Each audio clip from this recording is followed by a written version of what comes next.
Dylan joins us now. Dylan Byers, you're on with Guy P. Benson. I'm sorry it's late, but we're talking about this Charlotte Observer memory holing of the Kay Hagan stimulus story. This is a huge scandal. What do you think about it?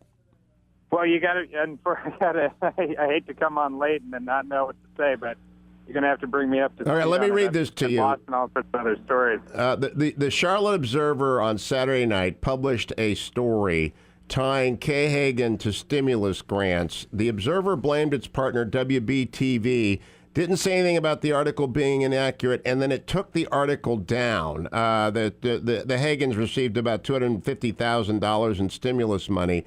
If a newspaper puts up a story and they take it down 3 days before an election, is that eyebrow raising, Dylan Byers? Yeah, absolutely. Of course it's eyebrow raising, and the first thing that you need from the newspaper, and again, I'm not sure exactly how they handled it, but the first thing you need from the newspaper is you need an explanation about why they took the story down.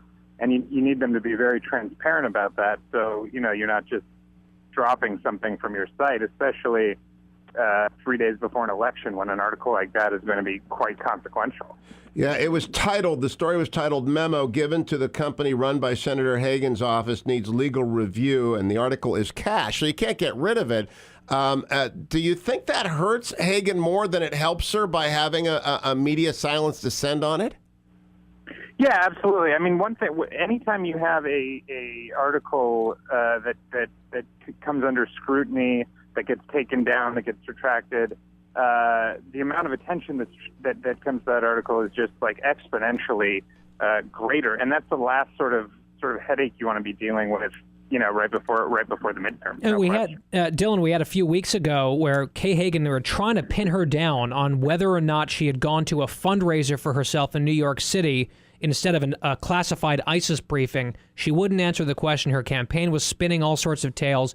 Finally, it came out that, yes, in fact, she had skipped the briefing for the fundraiser. And the next day, after that finally came out, the Raleigh News Observer said, oh, yeah, we knew that 2 weeks ago. They just sat on it. Is that curious to you, that a huge controversy would just be ignored?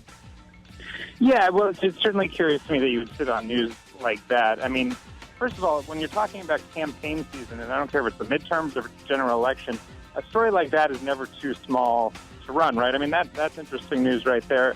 And yeah, you don't sit on a story that long, and certainly if you're her campaign, I don't think you spend so much time ducking and dodging the question before finally coming up to it. Dylan, hope we catch up with you tomorrow or on the day after. Go look at the Tillis interview in which he gives a quote on this over at HughHewitt.com.